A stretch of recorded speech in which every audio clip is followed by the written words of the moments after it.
ต้นมะกอกเด้อดาเด้ต้นมะกอกนี่มันประทันพอกินเป็นไร ติดเมาเด้อเก็บไปยาก 2-3 ทิศพุ่น เมืองเราเก็บสปอร์ตเก็บไปยาก ดุงแสงเด้ แสงแล้วก็มากินได้นี่ได้ มีแต่ของเฮา ตอนนั้นโอ้ยเมาลักกับเขาปอกเลยโอ้ยเอาโลดเอาอะ เราไปกินกับละปลาก่อยปลาเด้กระเทียมก่อยปลูกตัวนั้นพี่น้อง งามหนู งามบ่ดังโลกในตี้ตูนี่ยืนชบรบอยู่ ไปยืนเลย หัวสิใหญ่บ่แม่นง่ายเด้ ที่พวกเข้าไปซื้อหน่อย เห็นบ่นี่ขุดได้เป็นขุพุ่นนั้นนี่ปีกายยังน้อยเดียวยังได้ขุเกินขุเนาะปีนี้คือตั้งเอามาปลูกใส่ปีนี้นะปลูกยายไป ปีนี้หัวมันนั่นหลอกมันเกิดเพราะซ้ำหนึ่งเขาจะเก็บออกเขาจะมันหัวใหญ่คันมันโดนดงนะมันสิลายโพดเขาสิบ่เอานั่น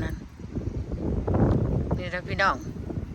ผลงานที่ปลูกวางเงินหนาวๆนะ มันหนาวๆเขามาปลูกไว้ แล้วมันเกิดเนาะ เอาในมันมาปลูกหมากมันมาปลูก อันนี้บุแม่นอย่างเด้อพ่อแม่พี่น้องฮู้นี่มันฮู้แม่กินอูนเด้อ แมงกะนูนนั่นเดี๋ยวจะได้เก็บแมงกะนูนจังหน่อยนี่ แต่ นะ จังน้อยสิได้เก็บให้เบิ่งเดือน7เนาะ เดือน7บ่เดือน8 เป็น7ค่อยไปนี่นะ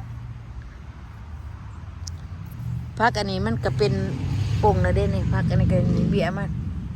สิได้หญ้าอยู่หญ้าออกจากนี่สิไปปลูกกระเทียม ไปถ่ายไปจังซี่ ข้าวอันนั้นพักบัวนั่นพักบัวดอกพักบัวดอกพักบัวในคือกันอันนั้นก็ได้พักบัวในนะ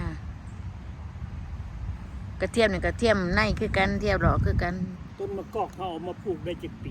3 ปีแล้วดิ ปีเนาะได้กินได้พ่อแม่พี่น้องเว้ยกินกับแจ่วปลาลาบปลาโอ้ยครับ นี่เด้ต้นเก็บแมงกะนูนก็มันก็จะขึ้นมานี่แล้วแมงกะนูนก็นี่โอ้ยตัดอันทางดูมันอันนั้นเบิ่ล่ะ ใจอยู่เก็บใจอยู่ครับ หมดแล้วมันตัวเสือกดีพุ่นละ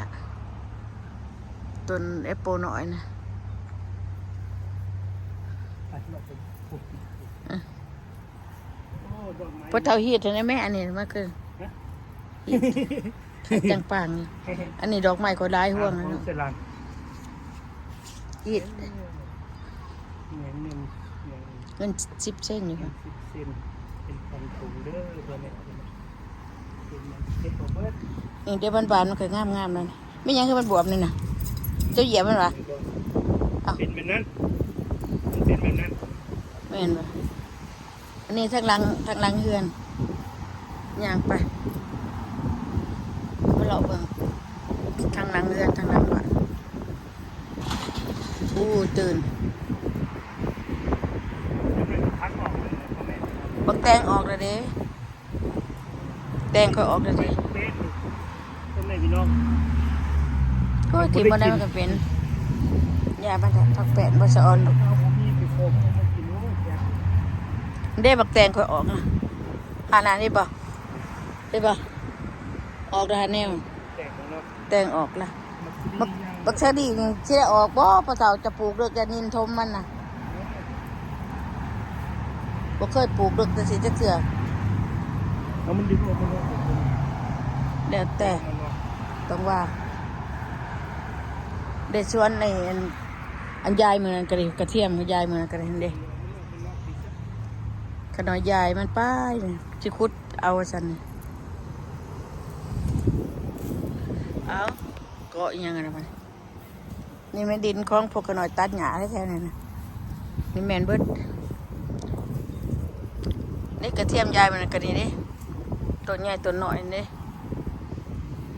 ต้นใหญ่ๆหัวเท่ากับปัดนี่พี่น้องเอ้ยสะออนได้ยังวะก็ปลูกข้างๆสิเอามายายนี่ยังบ่ทันใหญ่ยังบ่ทันติดฝนตกก็ติดนี่ยายต้นพระข้าวทอดกับโรคตามโรคกับเบิดตายตะกี้เต็มเมื่อนั่นนี่ขนาดดึงออกดึงในมันออกแล้วแต่ถือว่าปีเดียวก็ได้บ่ออกบ่เกิดร้ายบ่ให้เกิดร้ายต้นใหญ่ๆโอ้ยไอ้โปกเขาจะได้กินลายอยู่เด้อ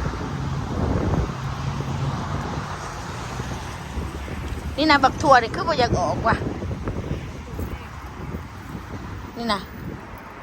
ตัวปลูกตัวปีนี่บ่อยากออกเหยียบฟักกระเทียมได้เขาประจาดโอ้พอเฒ่าเดี๋ยวบ่ได้เบิ่งเลยเนาะมุนเบิดนี่จาดปานใด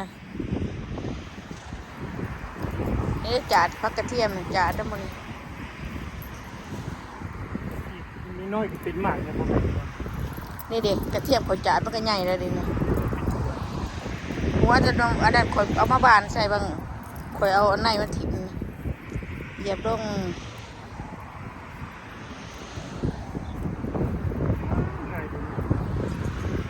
ข่อยเอาไหนมาบานนั่นนี่อีกนี่นะไหนมันเป็นแบบนี้นะนี่แล้วปลูกอีกก็ได้พังดินนะพร้อมกับ โอ้มันตัวแดงบวยออกเนี่ย ถั่วเพี้ยนนั่นนะ ซองคุมนี่แม่นเบิ่งวะ ฮะ โอ้เสียทางอยู่ทางพุ่นแล้วมันลามไปนอกบ่ได้ยังไง ขน่อยบงมันเนี่ยบ่เนี่ยบงมันเนี่ยมันหัวใหญ่บัดเป็นดอกเลยสิได้ตัดไว้ดีแล้วตัดตอนอ่อนๆแล้วเพราะว่าบ่ใหญ่มันดนตรงนี้มันสิลายเนาะว่าพอเท่านี้บ่ได้พาเขาซื้อหมากใหม่ไปกินเนาะ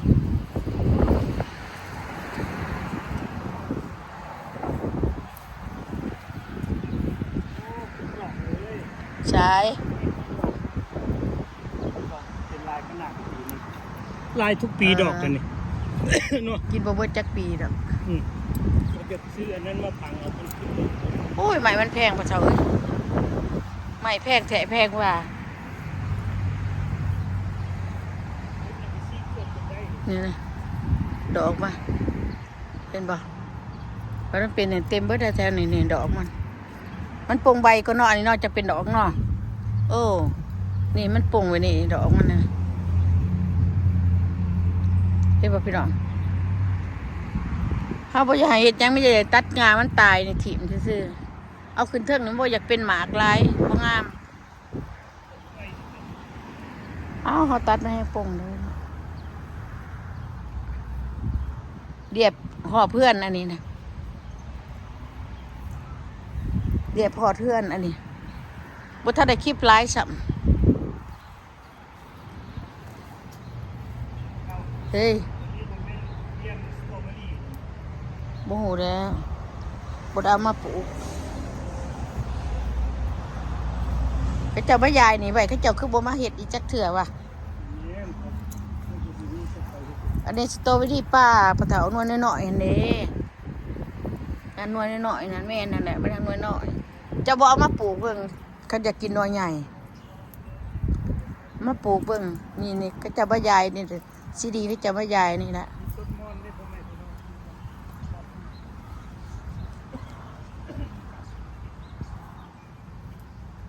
เกี่ยวมาขัง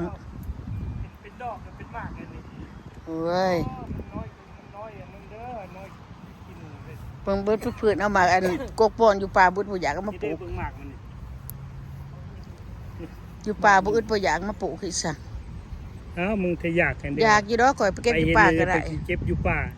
อันนี้มุมปลูกให้เป็นต้นใหญ่กินซ้ำได้ล่ะ มันสิเห็นนั่นไป เบิ่งหนูหมากกัน อันนี้จักสิจับบ่จับอะไรมันหลอกลายอยู่ดอกกันบ่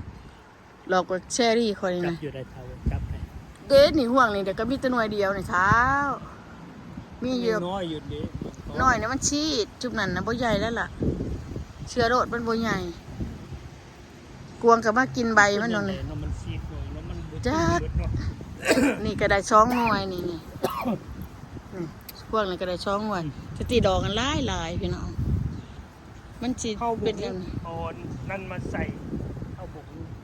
เทียมหลักของพวกเขาเรียนพามนั่นน่ะไปด้องอย่างเงี้ย พวกของสิได้กินหลายยังไงแต่มันบ่ตึงนี่หลอกหลายอยู่บ่ได้โลดหมดนี่จักตะรับหน่วย2หน่วย มันบ่เป็นลายแล้วตัดทิ่มบ่ ปนะเขาก็ได้กินอยู่เว่า ว่ามันบ่เป็นลายเลยตัด บ้าเท่าไหร่อัน